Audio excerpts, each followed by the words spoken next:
right, let's go on with our today's lesson on special factoring, perfect square trinomials, and difference of squares, and then we're going to wrap up with completely factoring. All right, special factoring. After doing the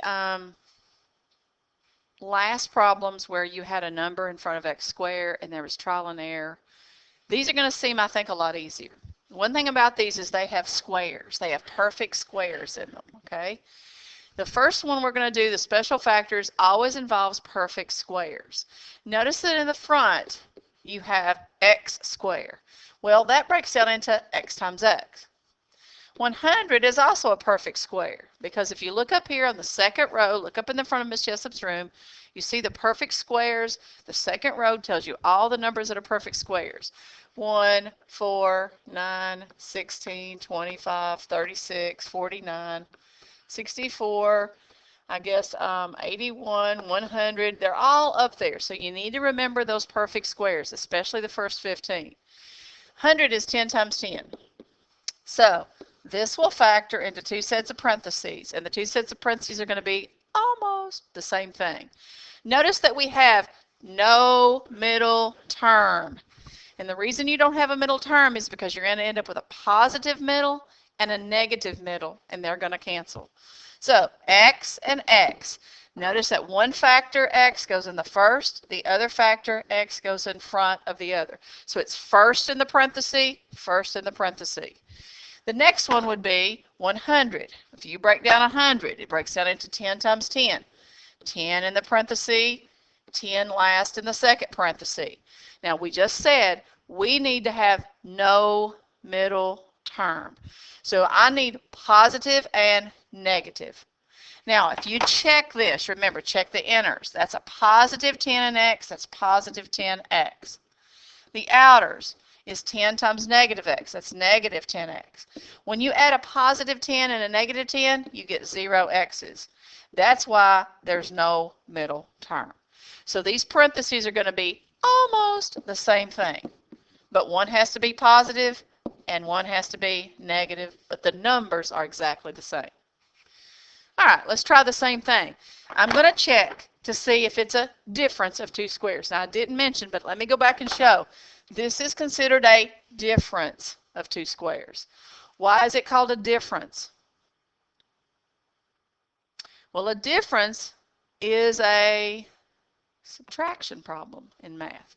So notice that in this one I have a subtraction, and in this one I have a subtraction, and in this one I have a subtraction. In all of these problems that are special factoring cases, it's always a subtraction in the middle. So ask myself, it's a difference. And it should be a difference between two things that are, guess what? Perfect squares. So this is called a difference of perfect squares. And I want you to remember what that looks like, because these are the easy ones to factor. Two sets of parentheses. X squared breaks down into x times x. 36 is a perfect square. It's 6 times 6.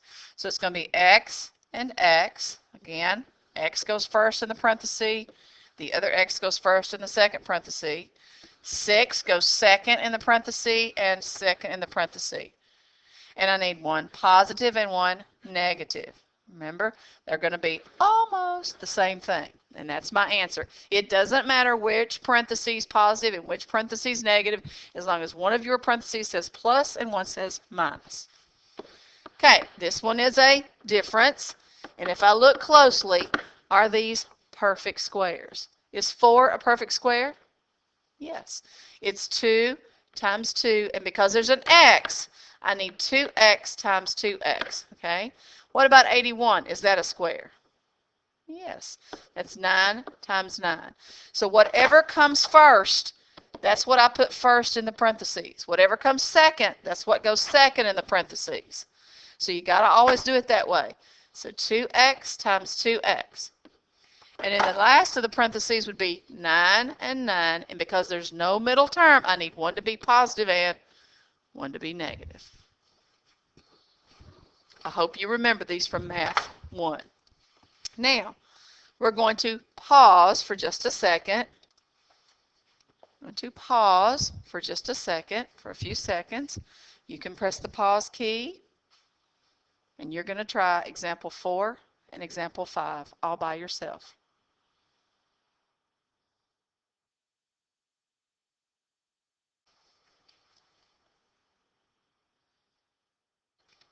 All right, I hope that you got the answers. Y and Y minus 8 and plus 8. Second answer, that's a difference. It's two squares, 5x and 5x, 7 and 7, one positive, one negative. Did you get those on your own?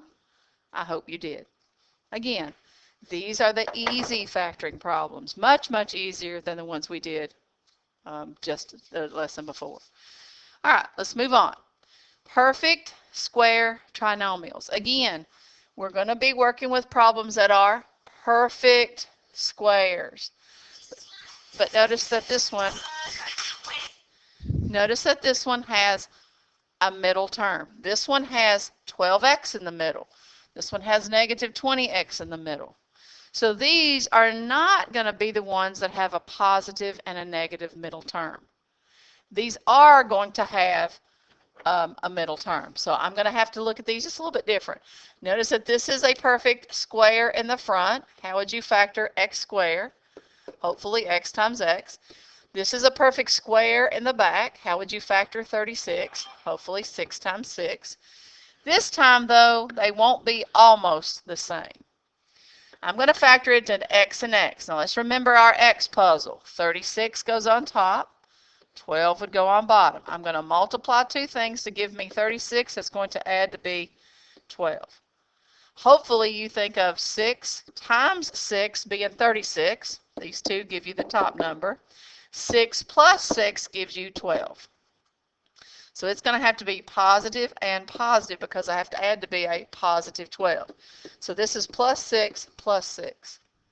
Now, we check the middle term, and that's 6x.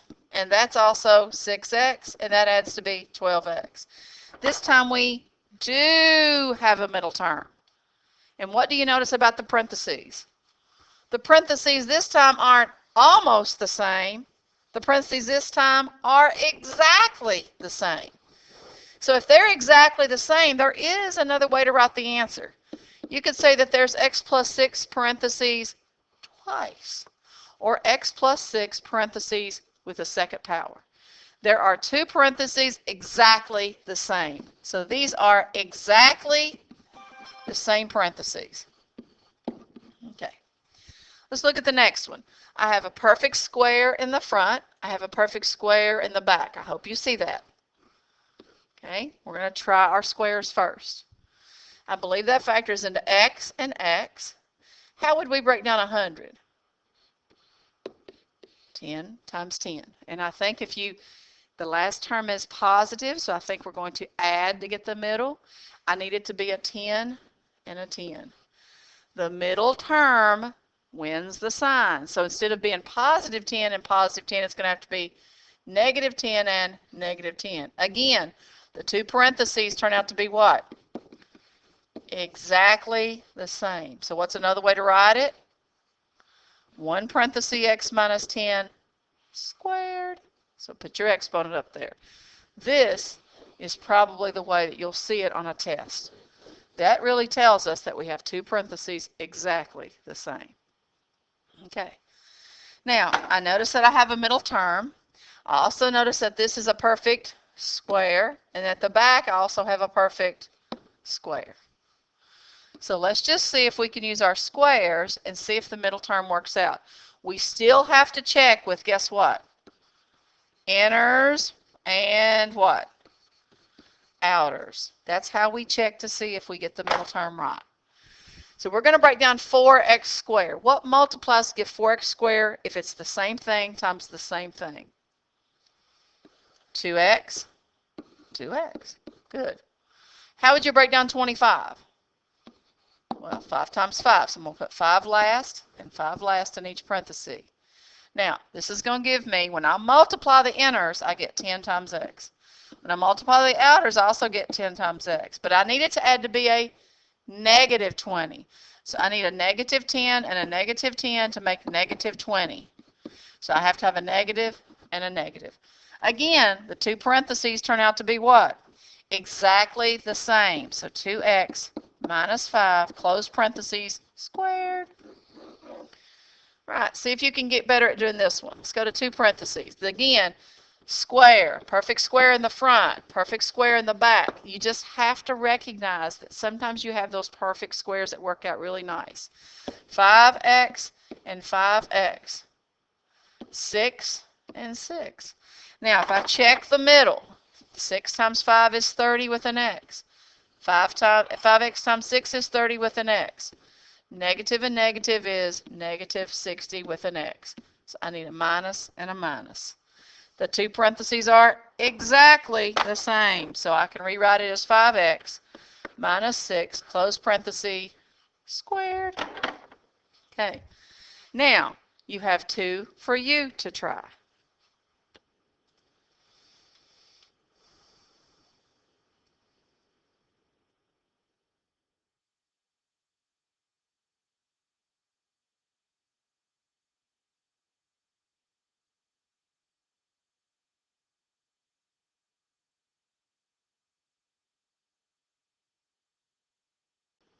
Okay, how did you do? Were you able to successfully pause the video and factor? Okay, I noticed a perfect square in the front and a perfect square in the back. Did you try 4x and 4x? 5 and 5? And I need 20 and x. 4 and 5 is 20x. And I need those to be positive 20 to get positive 40. So I need a plus and a plus. My final answer works out to be 4x plus 5, 1 parenthesis, squared. Hopefully you got that too. Parenthesis, parenthesis, this is x times x, this is 3 times 3, this is the easy one. And again, I have to add to be negative 6. So I need a negative 3 and a negative 3. The 2 parentheses are exactly the same. So x minus 3, parentheses, squared. All right. That was a pretty easy lesson. So we're going to push just a little bit to the factoring completely section. Factor completely usually means it's going to factor more than once. So you're probably going to factor these at least 2 times. Okay, number 1. Let's just jump in and see what some of these look like. The big thing is to always look for GCF first. Always, always, always, always, always. Try for it first. Is there anything that they have in common that we could possibly take out? I noticed in example 1, I got an X, and an X. There's an X in every one. So I'm going to factor out an X. So I'll always put my GCF in the very front, and then it's like I'm going to subtract an X away. There is not a number that factors out. So I'm going to factor out the first, second, and the third, and I'm going to have my parentheses. Take away an x, subtract exponents. X from x to the third leaves me with x squared. X from 2x squared, it's like dividing out an x, right? Leaves me with 2, and you subtract exponents, 2x. Divide the x away here, and it completely cancels. The only thing I have left is 15. But today, we are supposed to try to factor completely. So I need to look closely at what I have left. And I have x squared plus 2x minus 15. That happens to be a really pretty trinomial. That means that I need to at least try to factor that again. I believe there's a good chance that that might factor into 2 sets of parentheses because we've done trinomials before. This is an easy trinomial. The x that I factored out to begin with has to stay in our answer, so you need to bring it down and rewrite it in the front. So make sure you keep it right in the front, right where it was. Now, this, if I factor x squared, it probably does x times x. So x in the front, x in the front. Now, if I do use my x puzzle, what multiplies to give negative 15? That's going to actually give me a 2 when I combine answers. That's a positive 2. The last term is a subtraction, so I know I'm going to mentally subtract to get the 2. What multiplies to give 15 that's going to combine to give me 2? Well, 1 times 15 is 15. 3 times 5 is 15. I think it's a 3 and a 5. The bigger number wins the sign of the middle. My middle is positive. So I need the 5 to be positive because it's bigger and 3 to be negative. So -3, +5. At the end of the factoring, I factored this one twice. It factored twice. Okay, once was a GCF, and then the next time it was a trinomial. So I actually have 3 factors. If I count them, I have 3 total factors. I have the x out front, the x minus 3 parenthesis, and the x plus 5 parenthesis. So I have an extra factor because I factored it twice. All right, example 2. First, look for a GCF. Does it have a GCF? Is there a number that goes into 2 and 18? Yeah, a 2. Do they have a letter in common? Yeah, they do. They have a Y. What's the greatest number of Y's that they both have? Okay, this one has 5 Y's. That's like Y times Y times Y 5 times. This one has 3 Y's.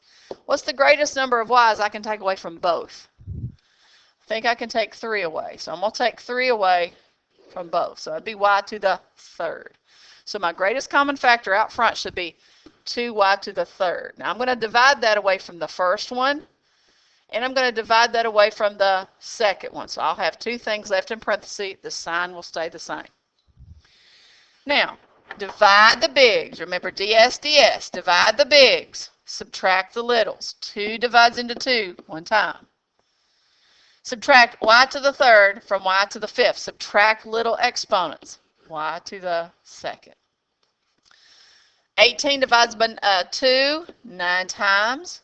Take y to the 3rd from y to the 3rd, and if you take them away, there's no y's left. Now, I just factored it once, but now I need to at least check to see if I can factor it again.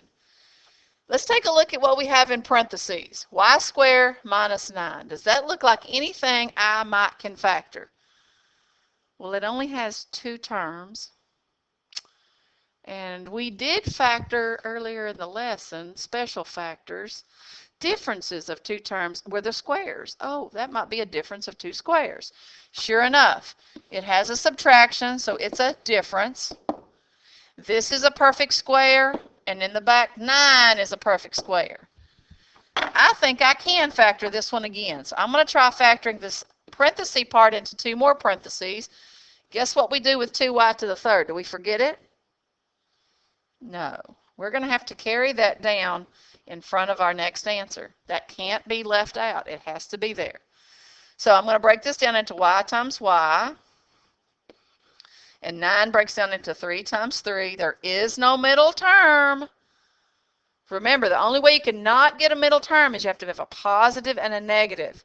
So plus 3 minus 3. These are not the ones that are exactly the same. These are the ones that are almost the same.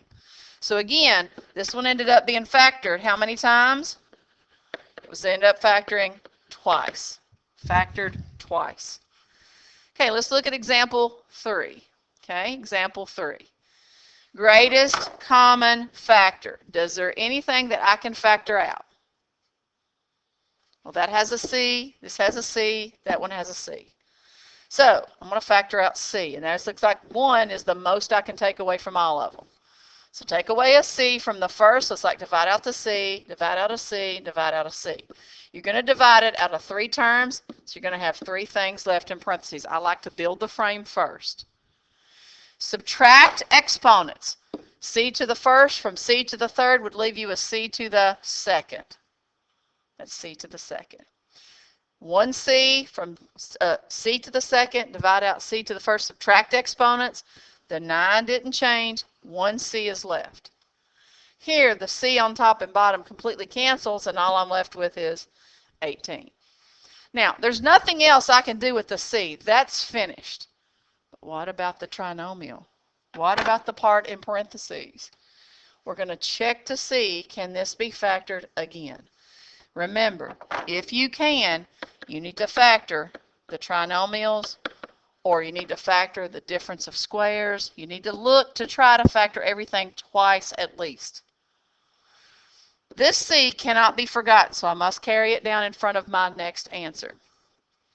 I'm going to try to factor C and C. That part's easy. Now, what multiplies to give 18 that's going to add to be 9? So I have to make a list. 1 times 18 is 18. 2 goes into 18 9 times. 3 goes into 18 6 times. Which set of factors multiplies to give 18 that adds to be 9? I think it's 3 and 6. I think it's a positive 3 and a positive 6 because it's going to add to be positive 9. Again, this one factored twice. Okay, this one factored twice. Okay, these are the ones that's going to push you to go as far as you can. And I'll tell you, this is the last lesson that we need to be able to do before we move away onto the next part. So this is our last factoring lesson. Okay, example 4. First of all, GCF. Is there a GCF this time? Well, no, not really. They don't both have an N, and even if you divide one, it doesn't help. So, GCF, this one it doesn't have it. But, can I factor what I see? Well, it is a difference. Remember, it has to have subtraction. Is that a square? Is n to the 4th a square? Yes, it sure is. That would be n to the 2nd times what? N to the 2nd. Is that a square? Yep, that would be 1 times 1. So that does factor. Let's go ahead and factor that. Okay, that would be n to the 2nd because we split the n to the 4th right down the middle. So n to the 2nd, n to the 2nd, 1 and 1. Now, there's no middle term. No middle term. So that means I have to have a positive and I have to have a what? Negative.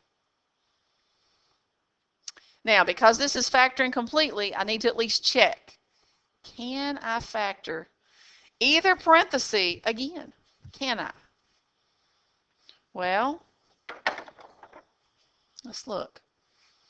I noticed that I had a difference of 2 squares. This was a square and this was a square. Well, that's a plus sign, so that's a sum. I had nothing special to do when it said plus in the middle.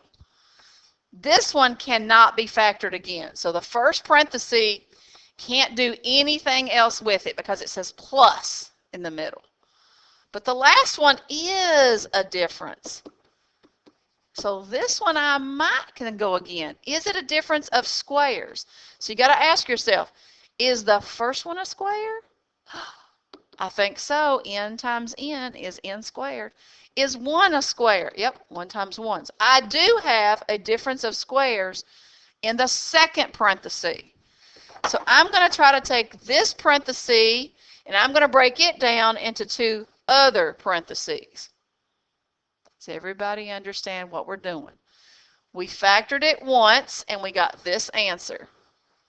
We're going to look closely to see if we can factor those parentheses again.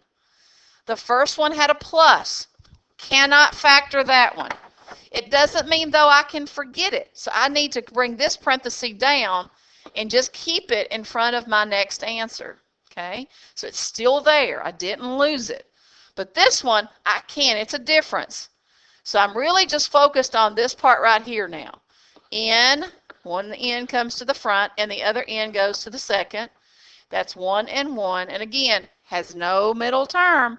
So one has to be positive and one has to be negative. This one factored twice, but it didn't factor with the GCF. But it still factored twice. Okay. Now, we're going to pause and let you see if you can factor the next 2 on.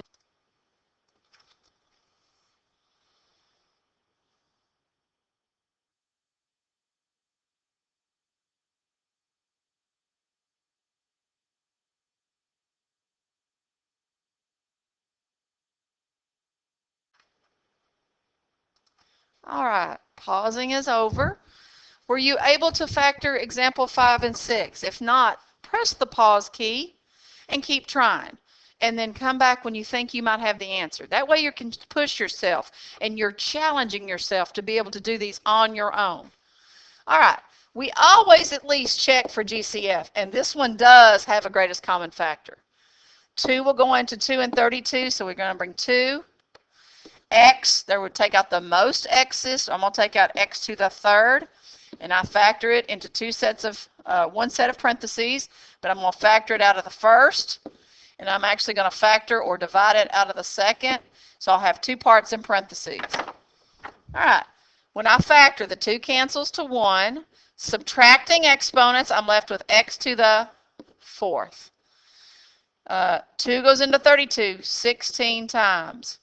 And x and x to the 3rd, those completely subtract to 0. There's no x's left.